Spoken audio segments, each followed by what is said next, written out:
the raw data. Therefore, you can acquire the data at a very low dose. For example, a routine abdominal and pelvic CT can be done, let's say 120 kVp, 150 MAS or 200 MAS on an average patient.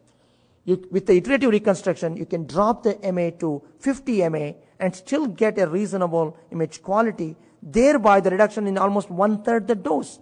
Here's an example.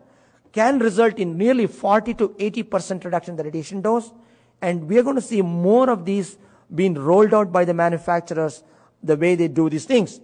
The main thing is the trade-off is it needs more processing power of the computer, which is not going to be a big deal. But it needs additional time for the process, but that is also being handled to a large extent by having a high-speed CPUs.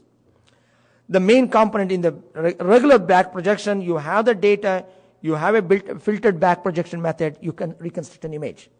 In a iterative reconstruction method, what it basically does is takes the projection data, it fills through this noise reduction, and it reconstructs an image, and it compares to some virtual truth, and then it reconstructs again and again, over and over again, until that particular difference between the reference truth and the reconstructed value comes closer, and then projects the CT data.